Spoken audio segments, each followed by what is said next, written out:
Hey guys, if you're interested in sprint training and running faster, this video is for you. I see a lot of online resources claiming to be designed to improve your sprint speed. A lot of them are just really bad. So I wanted to sit down and show you an actual program given to me by a university sprint coach, and you can hopefully see where some of the online advice is getting it wrong. You don't have to follow this exact template to get faster. In fact, there are going to be better programs out there. What this does, it introduces you to all the different elements within a training program and shows you how they fit within a training week and then also across the season itself. I'm going to go through a winter program that runs from September through to March, and that's for two reasons. The competitions in winter are over 60 meters, so if you're wanting to get faster for something like rugby or football, there's not too many occasions where you're running further than that. Secondly, in the context of a full season, it comes after around 4 weeks of rest, so it suits people who aren't currently exercising that much. Let's go.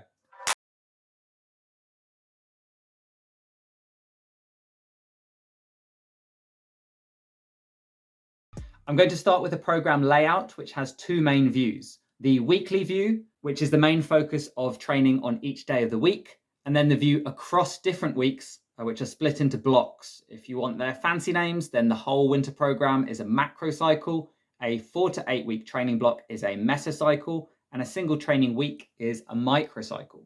Let's start with the training blocks or mesocycles, where week 1 is break-in training. If you go 100% from day 1, you'll be immediately met with a lot of soreness, and the rest of week 1 probably won't be that productive. The two main things that cause muscle soreness are increases in training volume, so the amount that you do, and introducing new exercises. If you go straight into a new program, you're effectively doing both. By easing into it with a lower volume and intensity, you avoid being out of action for most of the first week.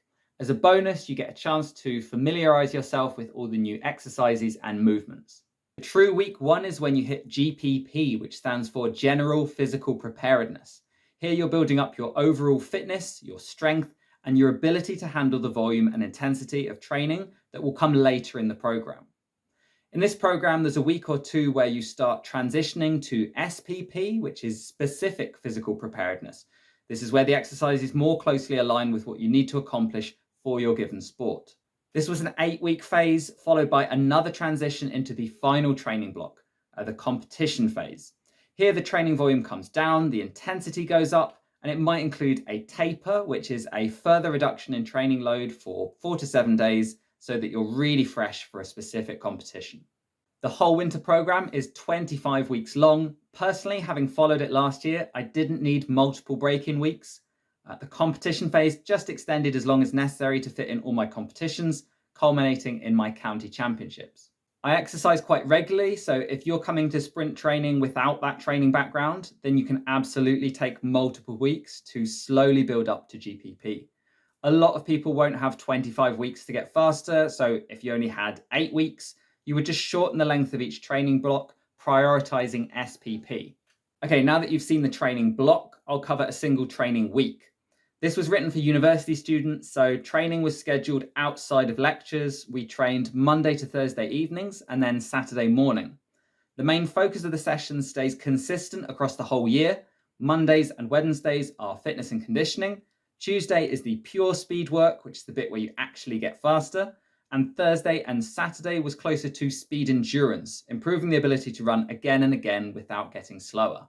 There's a few general rules in place here. We're not doing speed sessions on consecutive days. We're also avoiding sprint training too soon after lower body weights.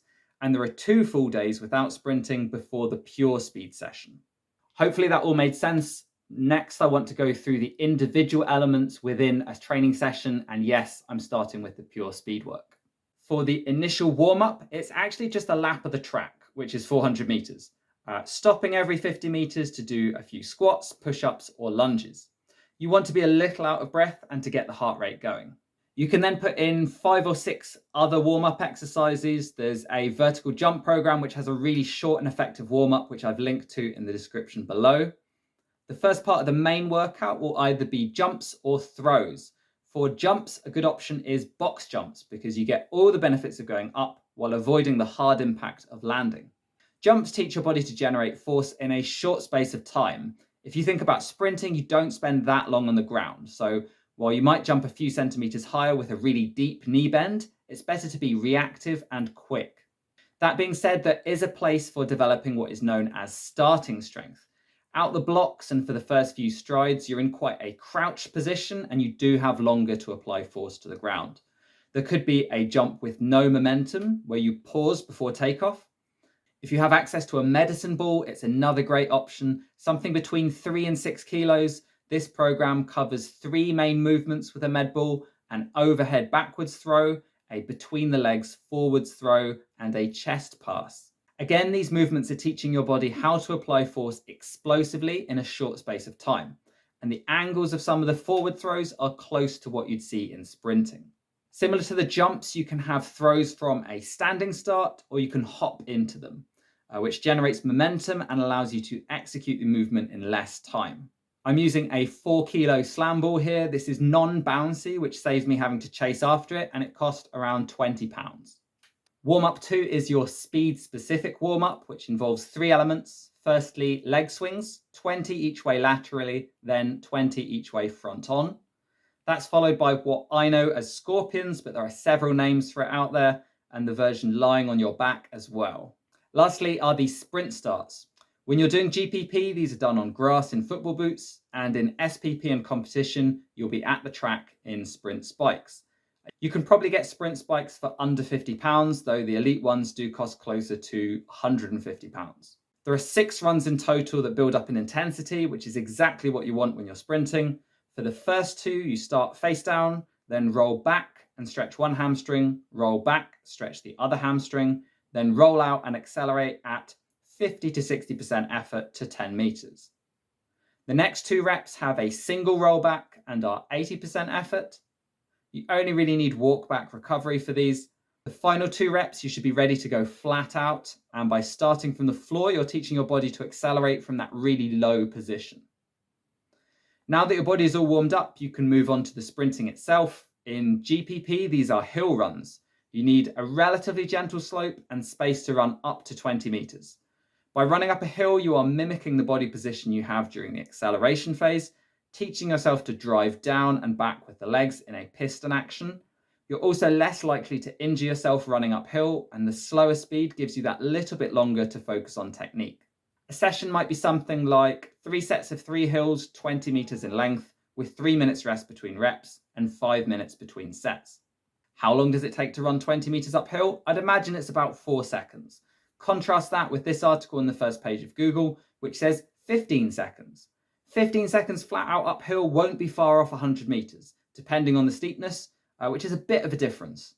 As a general rule, if your running rep takes longer than 5 or 6 seconds, it's not making you faster. There's a few options for starting these runs. Personally, I like a falling start for hill runs and a 3-point start on the track. For a falling start, have your dominant foot in front and line the heel of that foot with the toe of the back foot. Crouch down, let yourself rock forward on the toes, and as you're about to fall onto your face, you explode into a run. For the track session, you'll start with the shorter distances, so 10s and 20s, and early on in winter, you might go no further than 20 meters. Later on in SPP, you'll introduce 30s and even a 40-meter run now and again. As I say, those are nicer from a 3-point start. If you put your toes on the line, take 1 full foot length back with your dominant foot, that will be your front foot, and another foot back, so the back toe is in line with the front heel. I actually prefer going straight into a 3-point from here rather than coming up from kneeling, and the focus is on getting out fast and low. The angle you drive out with your first step is directly related to your front shin angle, so it's worth recording yourself until you're satisfied with the foot spacing. The next component of the speed session is maximum velocity. Now, if you're training for something other than athletics, like football or rugby, you might not actually hit top speed that often in a game, but by training your top speed, then all your other intensity levels get brought up. What that means is if you run faster at 100%, then your 80% effort is going to be faster as well. Maximum velocity runs only start in SPP. There are no long hill runs, only runs on the track. The traditional exercise is called a flying run. Rather than going flat out from the start and potentially fatiguing yourself, you build up to speed at a sub-maximal intensity and then make sure you've hit top speed before the first of 2 sets of cones. The goal is to run as fast as possible between the cones. The cue I like to use is that there's a speed camera at the first cone and I'm trying to register the fastest reading. Something really important to understand about sprint training is that beyond a certain experience level, you're only going to get faster if you run really close to top speed in the training session. The rule I've heard is 3%. So if my best flying run between a set of cones is 3 seconds flat, if I turn up and run slower than 3:09, it's not intense enough to drive improvements. The other type of longer run is simply a flat out sprint. This will be in and around competition distance, something like 4 sets of 70 meters or 60, 70, 80 with 8 to 10 minutes rest. That's more about piecing together the acceleration phase and the max velocity. So a 100-meter sprinter isn't going to run 100 meters flat out in training because it's far better to break it down into acceleration runs and flying runs, then spend a little bit of time piecing those two together. Recovery between reps is a lot of things that other sprint programs seem to get wrong. My coach used 2 rules of thumb. The first is 1 minute's rest for every 10 meters run plus an extra minute. Another rule is to wait until you feel recovered, then wait another 2 minutes. These have served me well, and whenever I see an online program, I look to see how close it is to the 1 minute per 10 meter rule. For speed endurance, the training emphasis does change, and there might even be walk-back recovery on some runs. This is actually a form of split run, where instead of running like a flat-out 150, you would do 80 meters, short rest, 70 meters. For pure speed, you want to be fully recovered before the next rep to give you the best chance at being within that 3% of your current best. Here's another article that's using the term sprinting, but they then suggest that 90 seconds rest is enough to be fully recovered before the next rep. These are potentially geared more at distance runners and shouldn't be misinterpreted as actually making you faster over something as short as 60 to 100 meters. Next up is a trip to the weight room. The muscular physiques of sprinters make it clear that strength and power training is a key part of programming, but what exercises are used? Here is one of the GPP workouts after a hill session. There's a rear leg elevated split squat, single leg Swiss ball hamstring curl, Romanian deadlifts, and barbell hip thrusts, all for 3 sets of 8 with 60 seconds rest. All you're doing in GPP is making sure your body has the capacity to handle the training coming up in SPP. I would say that having at least some single leg exercises helps with sprinting, if only to highlight any muscular imbalances you may have. One really great exercise for reducing the risk of hamstring injuries is the Nordic hamstring curl. 2 sets of 4 reps with a 4-second eccentric is a staple of this winter program. Feel free to use a resistance band to make the movement easier, and always tense the glutes. In SPP, the volume comes down and the intensity goes up, gradually moving from sets of 8 down to 5 and 6 reps, introducing exercises like bench press and back squats. Then in the competition phase, it comes down even further, ending up with sets of 2 or 3 at 90% of your 1 rep max. Please practice safe lifting using either the safety bars or a spotter if it's a weight that you aren't sure you can handle. These sessions might finish with a few sets of core exercises. One of them is called sprinter sit-ups, but otherwise it's simple moves like ab wheel rollouts and V sit-ups, and they don't really change much across the program. That concludes the speed sessions. These are anywhere from 90 to 120 minutes long, not including travel to and from the track. In general, the longer a session, the lower the average intensity, so you don't need some epic 3-hour workout if speed is the goal. I sat down and calculated the training volume for the whole program, so I'm going to show you a few graphs that represent the different exercises across the season. Each aspect of training is converted into a volume, so either distance, weight, sets, or reps, and it's then aggregated by session. I'll give you a few quick examples. If I run 60 meters flat out, that counts as 30 meters of acceleration and 30 meters of maximum velocity. If I do 3 sets of 5 jumps, that's 15 jumps. If I do 8 reps of split squats per leg with 60 kilos, that actually counts as 16 total reps with 60 kilos. 16 times 60 is 960 kilos of volume. So here are the jumps. It's simply 3 sets of 5 dropping to 3 sets of 3 in the competition period. Throws are introduced in SPP, 2 sets of 5 dropping to 2 sets of 3 in competition. Accelerations generally fall between 150 and 200 meters total per session. Remembering that if you were to complete two 60-meter sprints, only the first 30 meters counts as acceleration.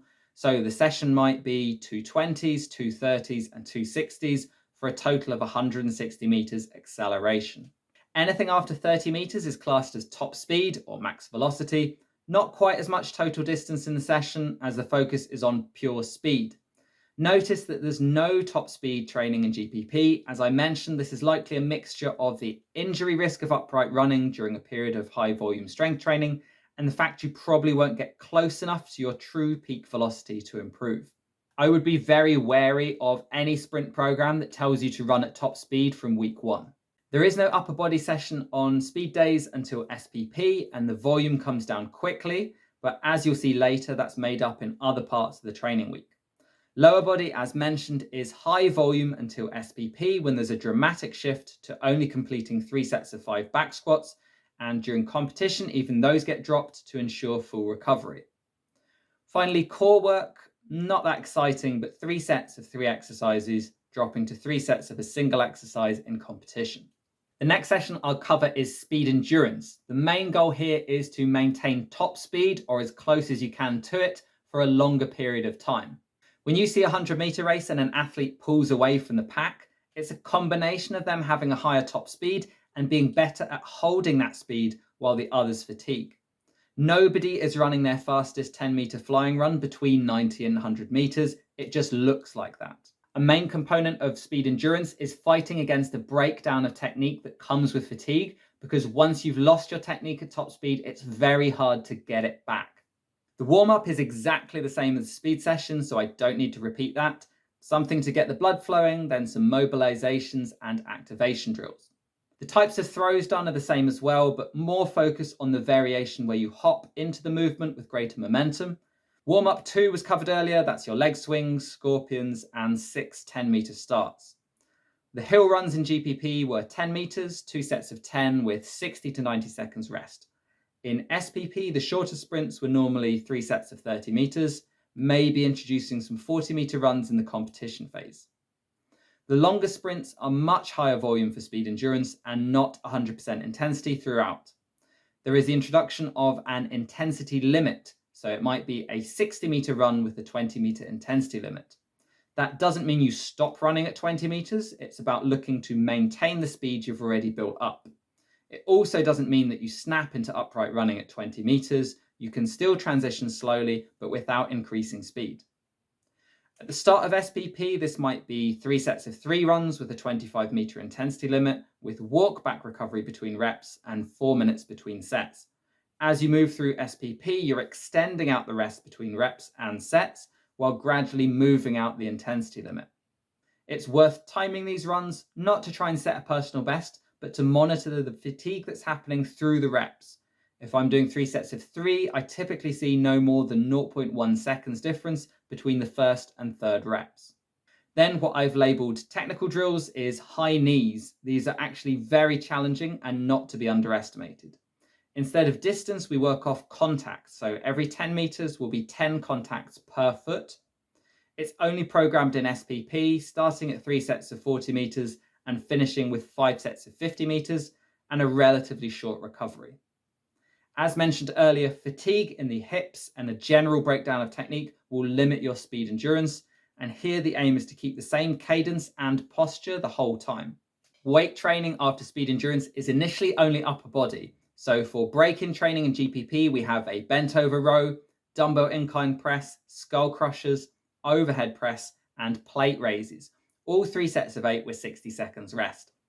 That volume drops dramatically in SPP as the upper body switches to bench press for 3 sets of 5, down to a few sets of 2 or 3 reps in competition. If your sport is more physical, you'll probably want to do more, but for sprinting, it's kept relatively simple with only a few key movements. Lower body after speed endurance is back squats, and it mirrors the bench press in reps, so 3 sets of 5, which for me is about 105 kilos, ending up with doubles at maybe 115. Core exercises are identical to the speed session, 3 sets of 3 exercises, dropping to 3 sets of 1 in competition. I'll cover the 2 fitness and conditioning sessions before finishing up with the submaximal speed endurance. Again, it's the same warm-up every session, jogging 400 meters and stopping every 50 meters to do squats, push-ups, lunges, etc., then half a dozen more specialized exercises. Something that could be considered part of the warm-up is mobility exercises, and these are not to be overlooked, especially if it's something you tend to neglect. The actual program includes hurdle drills, so alternating over-unders or stepping over hurdles that are gradually spaced further apart. The main focus here is on mobilizing around the hips and ensuring full range of motion. I like to include both hip and ankle mobility. Good resources include Adonis Harrison or PGF Performance on Instagram, or Kelly Starrett's YouTube channel, The Ready State. These could be done outside of your main workouts, but putting them directly before technical drills ensures you have the necessary range of motion to execute the movements effectively. That leads me on to the next exercises, which are drills. There's a handful of drills that nearly all sprinters perform, such as A skips, B skips, running A's, and running B's. These 4 all have a high knee, and the difference lies on the way down, where the B drills involve a clawing action striking on the ball of the foot. In this program, those are followed by 3 dribbling drills, ankle, calf, and knee, and a straight leg scissor. All drills are 20 meters. For the scissor drill, you can start running out an additional 8 to 10 strides. That volume of drills doesn't change all season. Even the guys running under 10 seconds per 100 meters will still do drills. Correct execution of drills is key, and I've linked to a few helpful resources in the description below. Med ball throws feature in the early part of the season as a little extra conditioning, and that's the ones mentioned in the speed session, so overhead back, between legs forward, and a chest throw. The most important part of the conditioning session is tempo runs. This is a combination of improving baseline fitness and getting the blood flowing to all the right muscle groups between speed sessions. A rule of thumb is that these are no more than 75% effort, so take your 100-meter time and divide by 0.75. So I'd personally be expecting to run these no faster than 15.9 seconds. You don't want too much impact, so grass is an ideal surface, and it doesn't have to be exactly 100 meters, so a rugby or football pitch will do. If you are on grass, be careful there's no holes in the ground that you can roll your ankles on. The recovery between runs is a 50-meter jog and a 50-meter walk. So on a football pitch, you could jog to the halfway line and walk back to the start of the next rep. The program involves a total of 1,500 to 1,800 meters on each of the conditioning days. So that might be 2 sets of 800s. This is something that Ben Johnson's coach Charlie Francis used, and it's been adopted by a lot of other sprint coaches. I've linked to an article which outlines the principles. A session with some 2s or 3s might look like this. The notation here is that a 1 is 100 meters, 2 is 200 meters. The comma separates the sets. So the first set is 300-meter runs with that 50 jog, 50 walk between reps, then a 100-meter walk before the next set. As a bit of extra conditioning work, there is sometimes a general strength circuit. This consists of 10 to 12 exercises, things like squats, squat jumps, side lunges, push-up variations, V-sits, and crunches. 10 reps of each would only take you 3 or 4 minutes. The volume builds in SPP and then cuts out completely in the competition phase to let the body recover fully. This program also includes gymnastics, so a handstand, a dip, a pull-up, and an L-sit. 2 or 3 circuits, stopping each set 1 or 2 reps before failure. I registered this volume as upper body, so gymnastics is introduced in SPP, and since it doesn't involve the legs, the volume doesn't need to disappear completely during competition. One thing I should mention is the exercise bike protocol that is available to replace the tempo sessions when the weather is poor, which I believe is also lifted from Charlie Francis, and that is a 45 on, 15 off. So when it asks me to do 100 meters, I will instead do 45 seconds on the bike at quite a low resistance, so maybe 100 RPM and 150 watts, then 15 seconds rest. For a 200-meter tempo run, that would be 90 seconds pedaling and 30 seconds rest, and 300 meters would be 2 minutes 15 of pedaling and 45 rest. The rest between sets is 1 minute walking around out of the saddle. You don't want a spin bike because you need that upright posture to more closely mimic running. This model is a Via Vito Satori, and it gets the job done. All that's left is the Saturday session, which I'm going to label sub-maximal speed endurance. 2 sessions a week getting close to full intensity should be enough to improve your sprint speed, and the third session is closer to a fast tempo pace. Now, the first set of exercises are actually labeled plyometrics in my training, but having read some of the literature, it's not true plyometrics, so I've classified it here as drills. There are 5 exercises in this series: skipping for height, skipping for distance, a straight leg scissor, a slightly bent leg scissor, and then bounding. The ground contact times are just simply too long to be considered plyometrics, so it is more like a jumping, hopping, or bounding series. This is done every Saturday across GPP, SPP, and competition. After warm-up 2, we then have some short sprints, no more than 10 meters in GPP, probably from a 3-point start. By SPP, it's a mixture of 10s, 20s, and 30s, and that's where the weighted sled would come into play if you had one. It's often done as a sort of contrast run, potentially what is known as complex training. So 20 meters with the sled, unclip it, walk back, and run 30 meters from a falling start. You're very lucky if you do have access to a weighted sled. One rule of thumb is that your overall time for a distance should be no more than 10% slower with a sled. Any more than that, and it's likely the weight is too heavy and it's compromising your running form.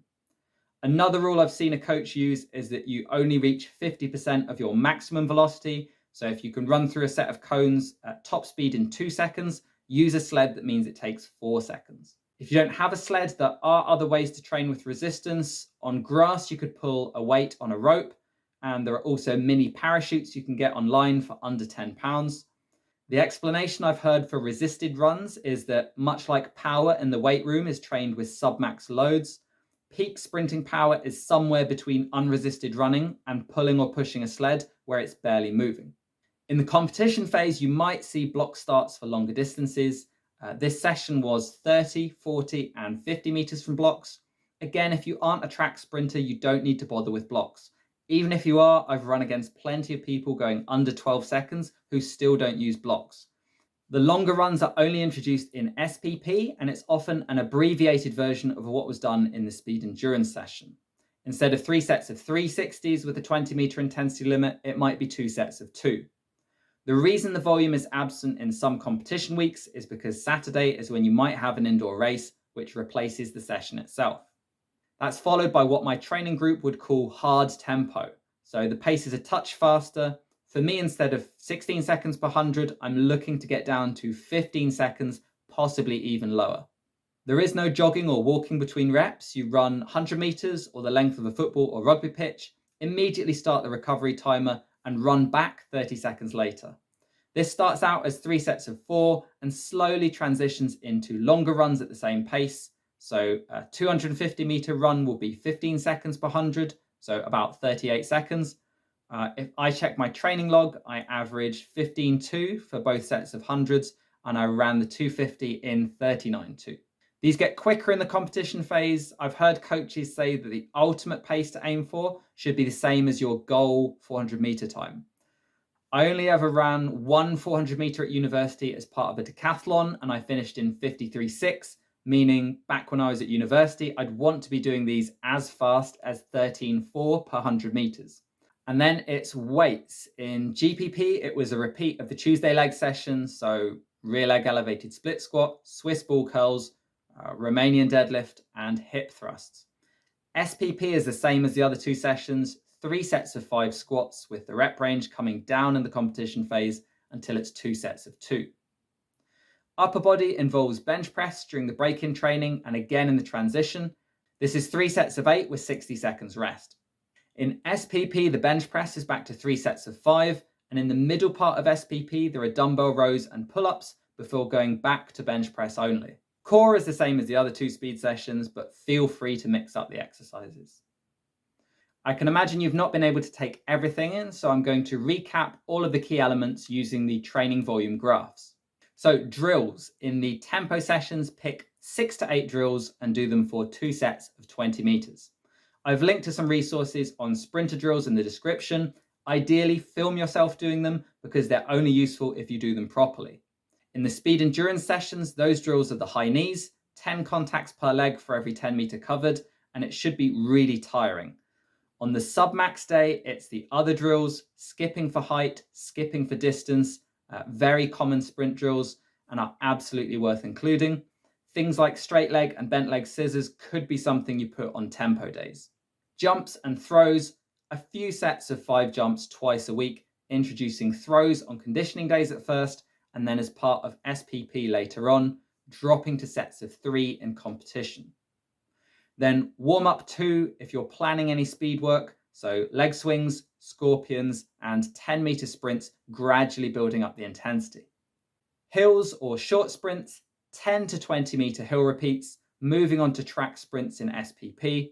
The rule of thumb for a single session is that acceleration runs are up to 30 meters, 10 to 15 reps with 3 to 8 minutes rest, and a total volume of around 250 meters, if not less. The most I did in a single week was 950 meters in SPP2. Speed training, this can be classified as anything from 40 up to 80 meters. A typical session might have 5 to 10 runs, 3 to 8 minutes recovery, and a total volume of 250 to 400 meters. For speed endurance, it's 80 to 150 meters, 3 to 6 reps, 3 to 8 minutes recovery, and up to 600 meters. Try to avoid it when you're in periods of heavy weight training or starting out, as the injury risk is much higher. Remember, this is not all flat out volume. The intensity limit was in place for a lot of this and is gradually moved out as we approach competition. Also note that I only count after 30 meters. So if I run 80 meters, I register 50 meters as upright running.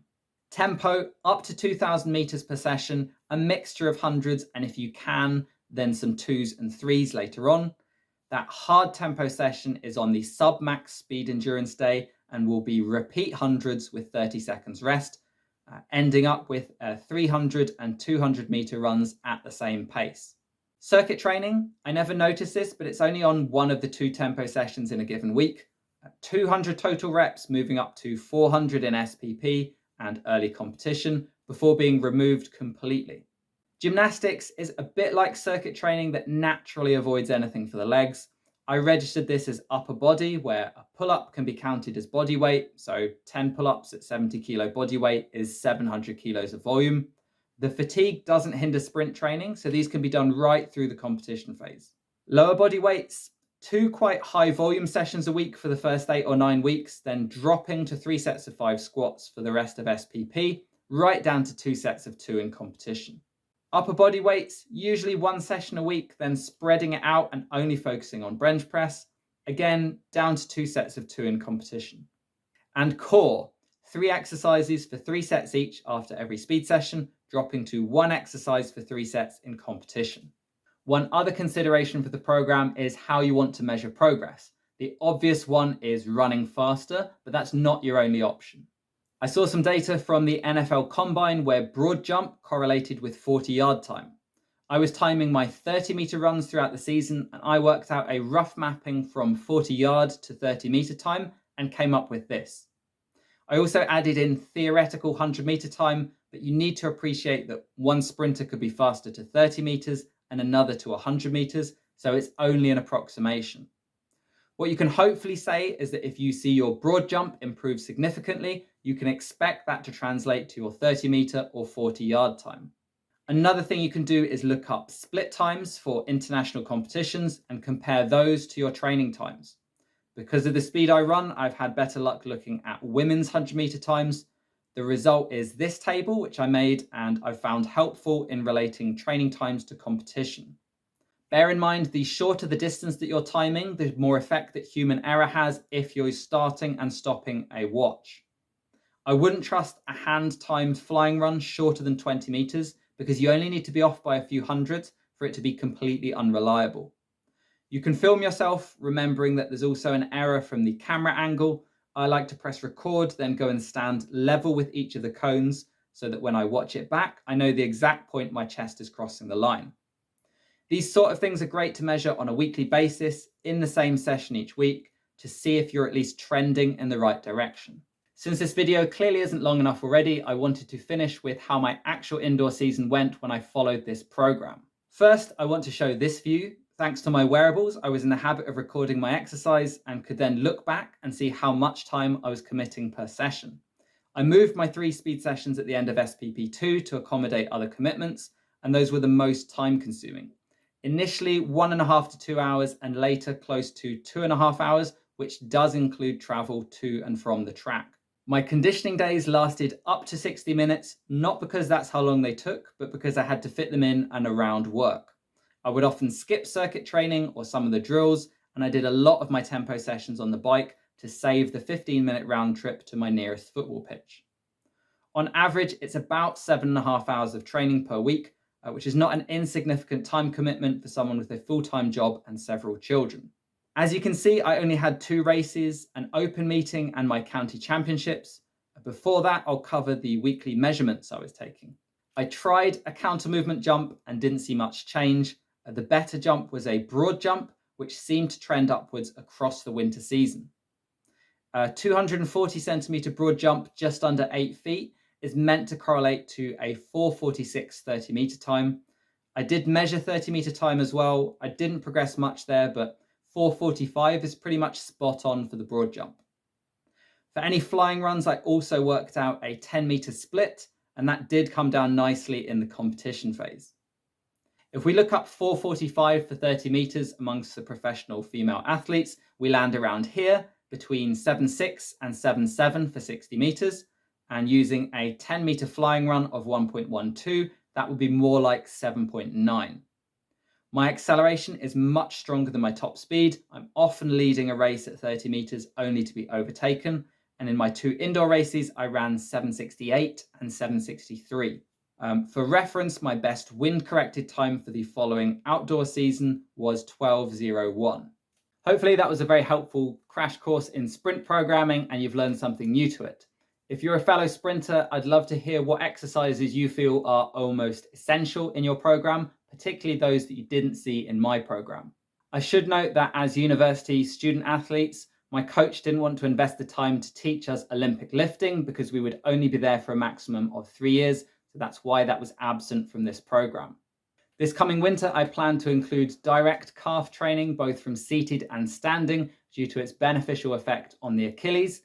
Last year, I skipped any resisted runs as I didn't have access to a sled, but I've since looked at a sprinting video which explained the importance of it, and I've now invested in a mini parachute.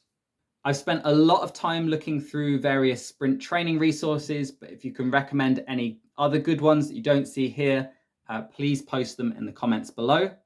This coming winter, I'm going to spend more time videoing my mechanics to look for key things like shin angles during acceleration and limb position at top speed. This was comfortably the longest video I've ever made, but sprinting is one of my favorite topics, so I was happy to do it, and hopefully you felt it was worth your time. Thanks for watching.